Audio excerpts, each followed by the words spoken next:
Breaking news. December 20వ తారీఖున 6 రాజ్యసభ స్థానాలకు దేశవ్యాప్తంగా 6 రాజ్యసభ స్థానాలకు ఎన్నికలు జరగబోతున్నాయి. అందులో 3 రాజ్యసభ స్థానాలకు ఆంధ్రప్రదేశ్ నుంచి జరుగుతున్నాయి. అందులో రాజ్యసభకు వెళ్ళబోతున్నది ఎవరో తెలుసా? ఇప్పుడు నేను మీకు చెప్పబోతున్నాను. పవన్ కళ్యాణ్ సోదరుడు నాగబాబు ఈసారి రాజ్యసభకు వెళ్లే అవకాశాలు కనిపిస్తున్నాయి. ఆంధ్రప్రదేశ్లో 3 రాజ్యసభ స్థానాలకు నామినేషన్ వేశారు. కూటమి తరపున పెద్దల సభకు నాగబాబు వెళ్ళబోతున్నారు అనే చర్చ జరుగుతోంది. అన్న కోసం deputy CM Pawan Kalyan sketch వేశారు. ఢిల్లీ పర్యటనలో బీజేపీ పెద్దల దగ్గర నుంచి మాట తీసుకున్నారు అనే చర్చ కూడా జరుగుతుంది. ఢిల్లీ పర్యటనలో మోదీ అమిత్ షా వద్ద ఈ ప్రతిపాదన చేశారు. సానుకూలంగా స్పందించారు బీజేపీ అగ్రనేతలని తెలుస్తోంది. గత ఎన్నికల్లో అనకాపల్లి నుంచి పోటీ చేయాలి అని అనుకున్నారు. కానీ సీట్ల పంపకాలలో భాగంగా బీజేపీకి అనకాపల్లి సీటు వెళ్లడంతో నాగబాబు పోటీ చేయలేదు. అంతకు ముందు 2019లో ఆయన నరసాపురం నుంచి ఎంపీ స్థానానికి పోటీ చేసి గెలవలేదు. కానీ ఈసారి మాత్రం నాగబాబు పెద్దల సభకు వెళ్లే అవకాశాలు కనిపిస్తున్నాయి. పెద్దల సభకు బీదా మస్తాన్ రావు, సానా సతీష్, నాగబాబు ముగ్గురు వెళ్లే అవకాశాలు కనిపిస్తున్నాయి. మోపిదేవి వెంకటరమణ, బీదా మస్తాన్ రావు, రాగా కృష్ణ వీళ్ళ ముగ్గురు రాజీనామా చేయడంతో 3 ఖాళీలు ఏర్పడ్డాయి. ఇప్పుడు వారి స్థానంలో పెద్దల సభకు మస్తాన్ రావు, సానా సతీష్, నాగబాబు ముగ్గురు వెళ్లే అవకాశాలు కనిపిస్తున్నాయి. డిసెంబర్ 20వ తారీఖున ఎన్నికలు జరగబోతున్నాయి. పూర్తి సమాచారం ఆంధ్రప్రదేశ్ నుంచి మా ప్రతినిధి కృష్ణమోహన్ అందిస్తారు. కృష్ణమోహన్, ఈసారి నాగబాబుకు రాజ్యసభ కన్ఫర్మ్ అయినట్టేనా? ఢిల్లీ పర్యటనలో ఆ మాట బీజేపీ పెద్దల నుంచి పవన్ కళ్యాణ్ తీసుకున్నారు అనే చర్చ జరుగుతోంది. నాగబాబు రాజ్యసభకు వెళ్ళబోతున్నారా? ఎస్ రోహిత్, మొత్తం మీద అయితే ఆంధ్రప్రదేశ్కి సంబంధించిన 3 రాజ్యసభ సీట్లు, మొత్తం భారతదేశంలో 6 రాజ్యసభ సీట్లకి నోటిఫికేషన్ ఇస్తున్న నేపథ్యంలో దాంట్లో 3 ఆంధ్రప్రదేశ్ నుంచే జరుగుతున్న పరిస్థితి. గతంలో వైసీపీలో ఉన్న 3 కీలక నేతలు మోపిదేవి రమణ, తర్వాత బీదా మస్తాన్ రావు, తర్వాత కిష్టయ్య ముగ్గురు కూడా నేతలు రాజ్యసభ సీట్లకి రాజీనామా చేసిన నేపథ్యంలో ఒక సీటు బీదా మస్తాన్ రావుకి తిరిగి ఎన్నుకునే విధంగా ముందుగానే ఒక ఒప్పందం కుదిరింది అనేది జరుగుతున్నారు. దాంట్లో ఒక సీటు మాత్రం బీదా మస్తాన్ రావుకి క్లారిటీ ఉంది. ఆ విషయంలో ఎటువంటి తర్జన భర్జన లేదు. అయితే ఇప్పుడు పవన్ కళ్యాణ్ తమ్ముడు నాగబాబుకి కూడా సీటు ఇవ్వబోతున్నారు అనే ఒక చర్చ దాదాపుగా ఖరారైంది. ఈ వ్యవహారంలో అంటే ముందు మిగిలిన 3 సీట్లలో 2 తెలుగుదేశం, 1 జనసేన తరఫున వెళ్ళే పరిస్థితి. దానికి బీజేపీ నేతలు కూడా ఒప్పుకున్నారు. పవన్ కళ్యాణ్ కూడా ఢిల్లీలో 2 రోజుల పాటు అక్కడే ఉన్నారు. తన అన్న కోసం కొంత లాబియింగ్ చేశారు. అమిత్ షా దగ్గర కావచ్చు, మోడీ దగ్గర కావచ్చు, చాలా క్లియర్గా కొంత ఈ సంబంధించిన వ్యవహారంలో కొంత అవుట్పుట్ అయితే తీసుకున్నారు. కొంత ఇన్ఫర్మేషన్ ఇచ్చినప్పుడు వాళ్ళు కూడా సానుకూలంగా స్పందించారు అనేది చాలా క్లియర్గా అర్థమవుతున్న నేపథ్యంలో నాగబాబు సంబంధించిన వ్యవహారంలోకి వస్తే అనకాపల్లి నుంచి గతంలో ఎంపీ సీటుగా పోటీ చేయాల్సింది. కానీ కొన్ని అనివార్య పరిణామం వల్ల బీజేపీ సీటు కోరడంతో అక్కడ సీఎం రమేష్కి సీటును కేటాయించిన పరిస్థితి అయితే ఉంది. అక్కడ ఆయన ఎంపీగా గెలుపొందిన పరిస్థితి. అయితే ఆ సీటు వ్యవహారం తర్వాత జనసేన తరఫు నుంచి ఒక రాజ్యసభ సీటుకి ఖచ్చితంగా ఇవ్వాల్సిన పరిస్థితుల్లో నాగబాబు త్యాగం చేశారు కాబట్టి నాగబాబుకి ఇవ్వాల్సిన పరిస్థితి ఉంటుంది అనేది మొదటి నుంచి టీడీపీలో ఒక చర్చ అయితే జరుగుతుంది. ఆ దిశగా ముందుకు వెళ్తున్న పరిస్థితి అయితే ఉంది. దానికి పవన్ కళ్యాణ్ గడిచిన 2 రోజులుగా ఢిల్లీలో వ్యవహరించిన తీరు, ఢిల్లీలో కొంత నేతలతో, కీలకమైన నేతలతో ఈ ప్రతిపాదన పెట్టినట్టుగా కూడా సమాచారం ఉంది. దానికి ఓకే చేసిన సందర్భం కూడా చాలా స్పష్టంగా కనపడుతున్న పరిస్థితి అయితే ఉంది. సో ఇప్పుడు 2 సీట్లు కన్ఫర్మ్ అయినాయి. 1 బీదా మస్తాన్ రావు సీటు తిరిగి ఇవ్వాలనే ఒప్పందం మీద బీదా మస్తాన్ రావు, 2వది నాగబాబు, జనసేన తరఫున నాగబాబు. ఇక మిగిలిన 1 సీటు కోసం చాలా ప్రయత్నాలు అయితే జరుగుతున్నాయి. టీడీపీలో కొందరు నేతలు గతంలో సీట్లు త్యాగం చేసిన పరిస్థితి. దీంట్లో ప్రధానంగా దేవినేని ఉమా పేరు వినపడుతున్న పరిస్థితి ఉంది. అలాగే అశోక్ గజపతి రాజు వాళ్ళిద్దరు కూడా పదవులకి త్యాగం చేసిన పరిస్థితి ఉంది. గతంలో కొన్ని ఈక్వేషన్ల నేపథ్యంలో అక్కడ ఎంపీలకు కావచ్చు, కొంతమంది ఎమ్మెల్యేలకు కావచ్చు, ఇద్దరు కూడా తమ సీట్లను మైలవరం నుంచి ఉమా అక్కడ త్యాగం చేసిన పరిస్థితి ఉంది. మరోవైపు శ్రీకాకుళం జిల్లా, విజయనగరం జిల్లాలకు సంబంధించి అక్కడ ఎంపీగా పోటీ చేయాలని అనుకున్నప్పటికీ కూడా మరోవైపు అక్కడున్న కొత్త ఈక్వేషన్ నేపథ్యంలో అశోక్ గజపతిరాజును కూడా పక్కన పెట్టిన పరిస్థితి, త్యాగం చేసిన పరిస్థితి ఉంది. అయితే ఇప్పుడు కొత్తగా ఈ నేపథ్యంలో సానా సతీష్ ఖచ్చితంగా సానా సతీష్ పేరు తెర మీదకి వస్తున్న పరిస్థితి అయితే చాలా క్లియర్గా కనబడుతుంది.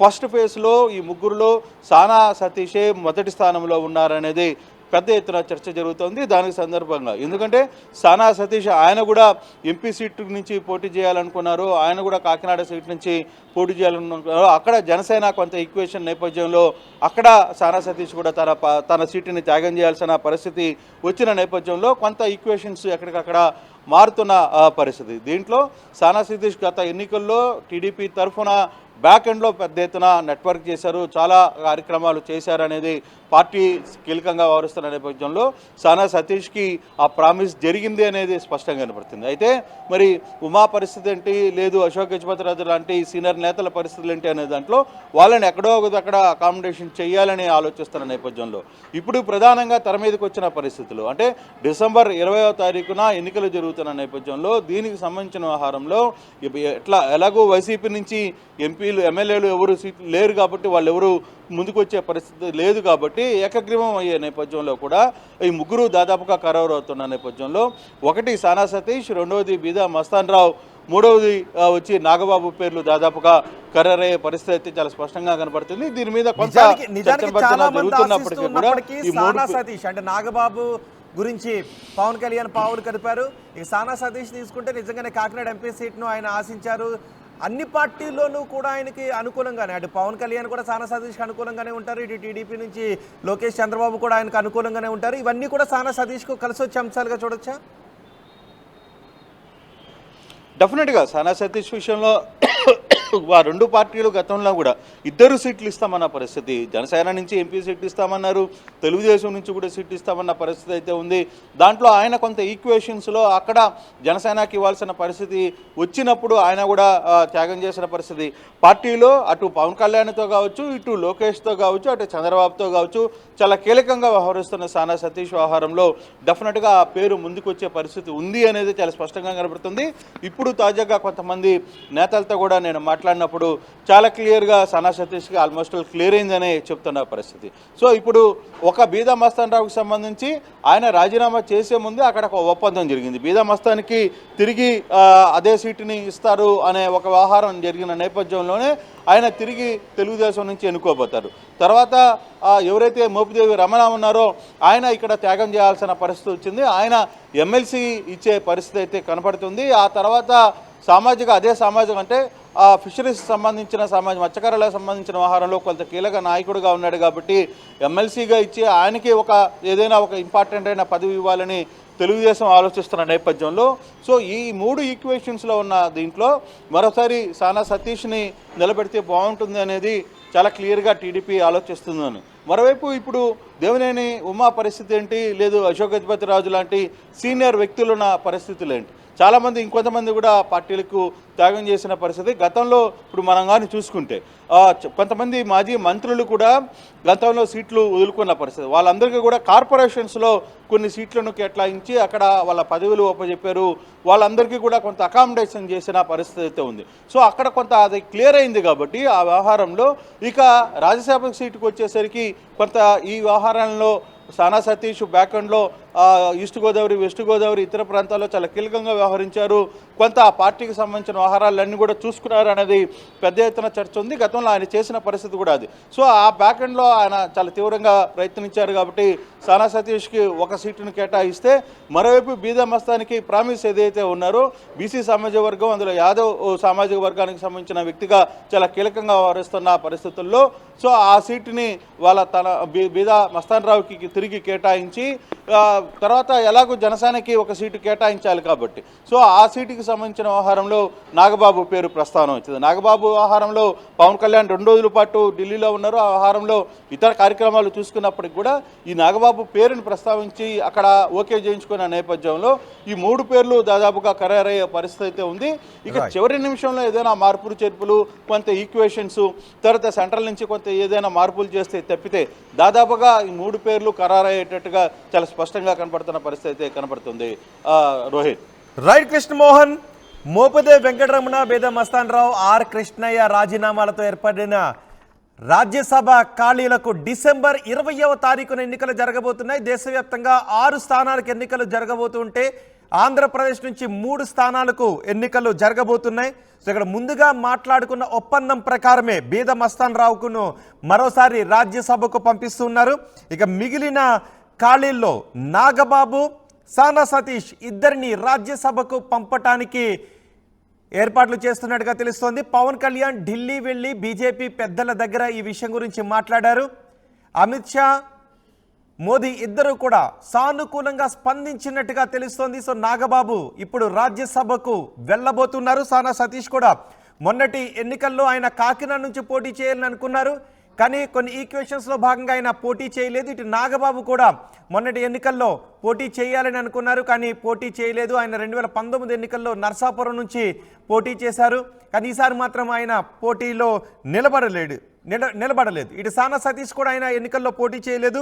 దీంతో ఈ ఇద్దరిని ఇప్పుడు రాజ్యసభకు పంపాలి అని నిర్ణయం తీసుకున్నట్టుగా తెలుస్తుంది. రేపు డిసెంబర్ 20న జరిగే ఎన్నికల తర్వాత ఇద్దరు కూడా రాజ్యసభకు వెళ్ళబోతున్నారు.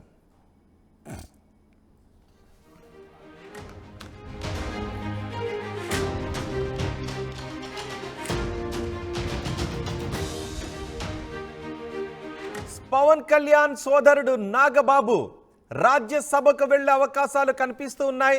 ఆంధ్రప్రదేశ్లో 3 రాజ్యసభ స్థానాలకు ఎన్నికలు జరగబోతున్నాయి. డిసెంబర్ 20వ తారీఖున కూటమి తరపున పెద్దల సభకు వెళ్లే వారి పేర్లు ఇవే: బీదా మస్తాన్ రావు, సానా సతీష్, నాగబాబు. బీదా మస్తాన్ రావు వైసీపీ నుంచి రాజీనామా చేసి వచ్చేటప్పుడే ఆయనకు మాట ఇచ్చారు, ఆయన్ను పెద్దల సభకు తిరిగి పంపిస్తామని. అందులో భాగంగానే ఇప్పుడు బీదా మస్తాన్ రావుకు మరోసారి అవకాశాన్ని కల్పిస్తున్నారు. బీదా మస్తాన్ రావును రాజ్యసభకు పంపిస్తున్నారు. ఇక మోపిదేవి వెంకటరమణ, ఆర్ కృష్ణయ్య, బీదా మస్తాన్ రావు ముగ్గురు రాజీనామాలు చేయడంతో ఈ ఖాళీలు ఏర్పడ్డాయి. ఇక మిగిలిన ఇద్దరు సానా సతీష్, నాగబాబు. జనసేన నుంచి నాగబాబు రాజ్యసభలో అడుగు పెట్టబోతున్నారు. సానా సతీష్కు అన్ని పార్టీల్లోనూ మిత్రులున్నారు. ఇటు బీజేపీలోనూ ఉన్నారు, టీడీపీలోనూ ఉన్నారు. జనసేనాని పవన్ కళ్యాణ్ కూడా సానా సతీష్తో అత్యంత సన్నిహితంగా ఉంటారు. కాబట్టి ఇవన్నీ సానా సతీష్కు కలిసి వచ్చిన అంశాలు. మొన్న కాకినాడ నుంచి ఆయన పోటీ చేయాలని అనుకున్న కొన్ని ఈక్వేషన్స్లో సీట్ల పంపకాల్లో భాగంగా ఆయన పోటీ చేయలేదు. సో ఇవి సానా సతీష్కు కలిసి వస్తున్న అంశాలు. సో ఇప్పుడు ఆంధ్రప్రదేశ్ నుంచి రాజ్యసభకు వెళ్ళబోతున్న ముగ్గురు వీరే: బీదా మస్తాన్ రావు, సానా సతీష్, కొణిదెల నాగబాబు, పవన్ కళ్యాణ్ అన్న. నాగబాబు రాజ్యసభకు వెళ్ళే అవకాశాలు దాదాపు క్లియర్ అయిపోయినట్టే. సో నాగబాబు రాజ్యసభకు వెళ్ళబోతున్నారనే వార్తలపై మీ అభిప్రాయం ఏంటి? మీ అభిప్రాయాన్ని కమెంట్ బాక్స్లో తెలియచేయండి.